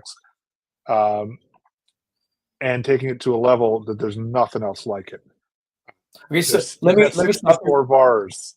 Let me stop you right there and ask you this question. So more recently, for my expos, it used to be where I would set a fixed percentage there. Okay, just kind of based off of things that I've flown in the past, and I'm talking like a bird that I'm getting ready to maiden. So I'd set like a 40% expo, take the plane up, and I find that maybe it's just a bit too mushy, and I want to back that off. So I'd have to land the plane, adjust that, take that back up, and essentially I could do that 3 or 4 more times before finding that sweet spot with the expo, right? So I didn't create this. I mean, this was something that I learned, and I can't remember where, but I made what I'm calling PTAC, a pot-tuned auxiliary channel. So I've created this channel in where I will create a curve and assign it to a slider or a pot that I'm not using, and just set those values between, let's say, 20 and 60%. And when I go in now and create these mixes, if you long press anything that has the hamburger icon in the upper left-hand corner, there's usually other options hidden back there. What you can do is use that channel instead of a fixed percentage. So now what I have essentially is this expo that's adjustable by this knob or slider that I'm using. And I can really find that sweet spot in one flight. And then when I bring it down, I can see that percentage. It'll be displayed right there, and convert that back into a value. And usually I don't have to mess with it anymore. Last night, I was helping out a newcomer, and we were setting up flaps to elevator mix. I'm thinking, boy, how cool would that be to be able to adjust using, that same principle to adjust your half flap and your full flap elevator settings, because you kind of run into the same thing, right? You're kind of guessing. Maybe you have some documentation that references what it may be, but with everybody's flight styles, you may want a little less, you may want a little more. The problem is you're using the 3 points in your flap switch essentially to dictate that flaps to elevator mix. So is that something that like VARs can be implemented with in 1.5? Definitely. In fact, that's a classic use case dating back to OpenTX. One of the things that sold me on OpenTX for sailplanes, and why even when I went back to Spectrum for a little while, my big sailplanes stayed on OpenTX, was the ability to use a G-bar, which is a global variable. There were 9 or 10 of them in OpenTX. So you're limited, and you had one value per flight mode, and use that to dial in my flap to elevator mix. Because when you're popping those big honking flaps on a sailplane, you get a lot of pitch, and you got to get that dialed exactly in, because you're not doing a 3 position; it's continuously variable. It's on the spoiler stick, so you want that smooth, and you want no pitch input from that at any flap position. So being able to get up there, fly around, do a pass, and tweak it as I did the pass saved me literally hours of setup, because it's one thing, you land, you can land, taxi back, leave the thing running, give it a go in there, adjust it, take off again. I gotta go hoof it, grab the end of the line, run it back, grab the airplane, launch it. It's even more painful. So the live adjuster is a huge deal, and anything. This is good for, you can do it for expo, you can do it for rates, you can do it for curve endpoints if you want to tweak certain curves. I've actually seen it with sailplanes. Mike Schillen did a Lewis script for OpenTX that allowed you to adjust a curve at 5 different spots on it for your flap to elevator mix, so you could better dial it in, so you weren't just doing a single weight, but you're doing a curve at 5 different spots. That's built into Ethos 1.5. You don't need a script. You can do that, and you can reuse your trimmers. So you put it into an adjust mode using a switch or a couple of switches, adjust it, and click it back, and then that becomes your aileron trim or your elevator trim again. Yeah, these are the little tidbits that I keep getting about 1.5 that are just going to make it that much more better. I mean, there's a lot of stuff. Now, we can probably spend another 2 hours talking about what you know about 1.5, but what would you tell the people right now, especially the newer people with the system, that are thinking of 1.5? Because I've seen a lot of questions come across the Ethos page in particular that the question is, they're questioning whether they should do it or not. So give us your take on that, man. So for somebody new, if you're coming from Spectrum, you're a sport flyer, it's really about shaving off some of the rough edges. Things just get better. You get more tweakability in your timers. Trimmers, you can set up extra trimmers much easier. You can turn those 6 function buttons that nobody knows how to do into 3 extra trimmers. So, I mean, I guess where I was going with that is in 1.5's current state, because it's still it's RC7 right now. RC7. If you're new to the OS, don't move yet. Wait till it comes out. Give it 3 or 4 weeks to see if we're going to have to do a 0.1 release. Because no matter how many people are testing it right now, we're going to miss stuff.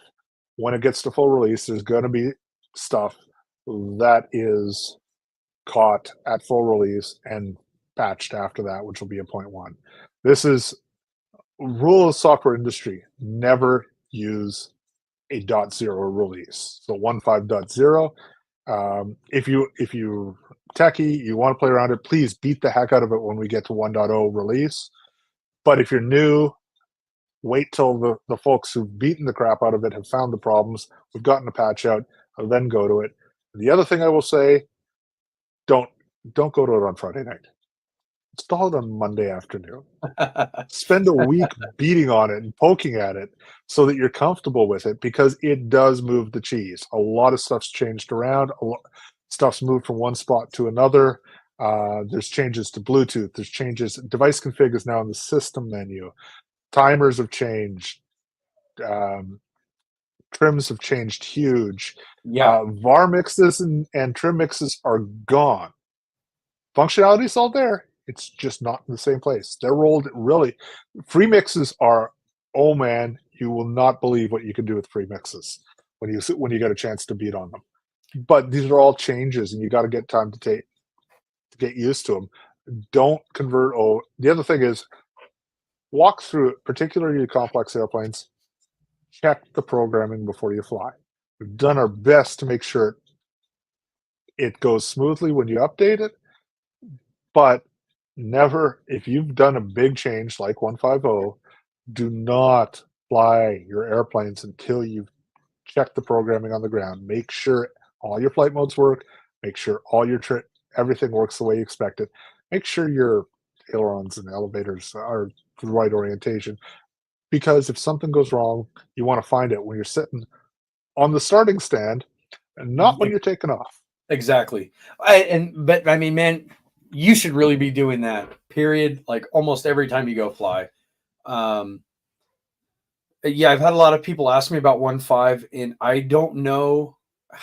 I don't even know a quarter as much as Adam does on 1.5, because this guy's been messing with it since that first. We used to call them nightlies, but release candidate 1, which is kind of behind the scenes. Yeah, the nightlies were the development builds that were not ready to fly at all. So you will see nightlies in the future. When you see a nightly, there's something new, something that Bertrand, the lead developer, really wants to test out and trying to get it out in the community. Release candidates were where we think that this is about baked enough that we want, so that you can safely fly on it if you test it on the ground before you fly it. Yeah. And then once it goes to release is if you buy, you can buy a radio with this, and we're comfortable shipping it on a radio. Up until I got or migrated or upgraded to the tandem system, I didn't really have that trainer style plane. I just kind of had all my planes were kind of like my favorite and stuff, but it really gave me the motivation to go buy a trainer style like high wing plane, just something simple, something cheap, possibly something with flaps. I mean, it depends on how you want to take that. Everybody's different, but have that one test plane. Better yet, get yourself a second transmitter, because think of that money you save by not going with some of the other brands. Get yourself a second transmitter. I never did for a long time until I did. And so I have 1.5. I haven't messed with it. It's chilling on my X18. And I'm a loyal guy, so the X20 is my main radio. But look through it. Look through it on a radio that you're not going to want to pick up in 2 days and go to the flying field with. Especially if you're new to FrSky. We're not saying don't, but tread the waters lightly until you're super comfortable with what you're doing. I'm super excited about 1.5, but I don't think about it often because, again, the way I looked at it, like 1.5 was supposed to drop December, and here we are pushing into March. It's coming. There's a lot of guys back there doing the work. Adam being one of them. Adam you are a beta tester for them, correct? Yeah, I do test. I'm not doing any of the coding. I do test. I also help out manage comments on the GitHub. There's a good team there led by Bertrand. A couple of us involved in the close-in testing. I know Mike Daly, who's a jet flyer on RC groups. he is probably the linchpin in the community for testing.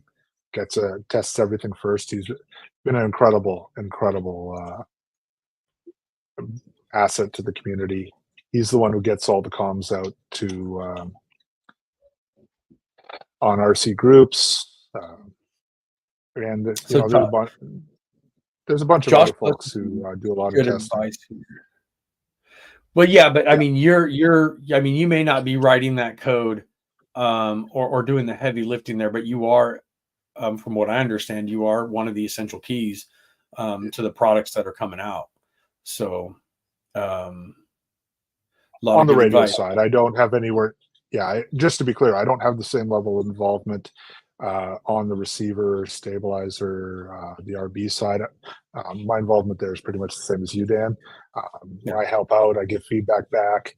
Once in a blue moon, somebody might ask me that, hey, can you check this out? But I am heavily involved in the developmental testing for the radio software ethos, not the hardware either. I think you made comment on it that it was great advice. We're going to put this up here. Josh Yarbrough says it's also to point out, if you have stabilization such as the ARA, please do a quick check of the corrections after you update. It's cheap insurance. Agreed. That's great advice. Again, this guy is pretty well versed with the Flex Innovation stuff, so take heed to what he says. But just with anything, guys, check. Double check, triple check. And again, we covered how setting up the stabilization isn't as streamlined as some other companies and some other products out there. I just always can't stress enough, man. Like, as soon as you run that self-check, make sure everything is working correctly. So just double check, triple check.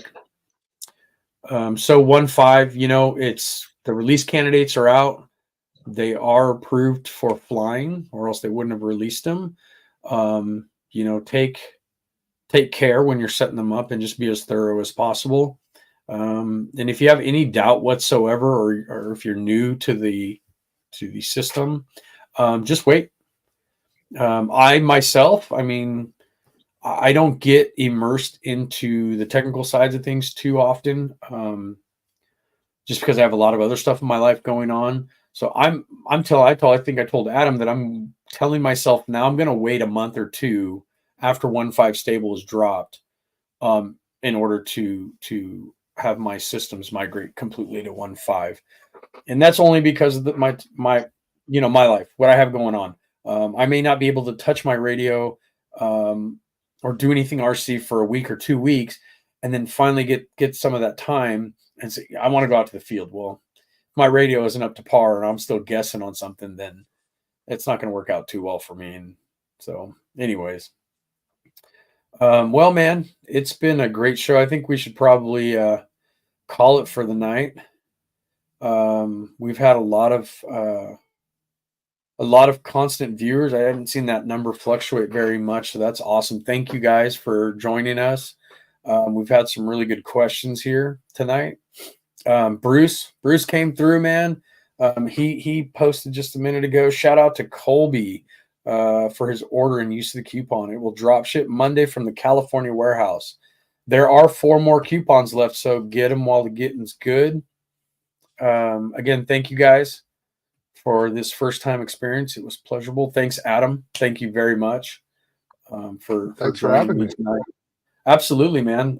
You were like, I've been wanting to do some sort of a live stream, and I really didn't know. I was slow starting with my YouTube channel. Started doing some basic review videos of this model that I was building, and then a few FrSky videos. But always kind of wanted to do the live stream.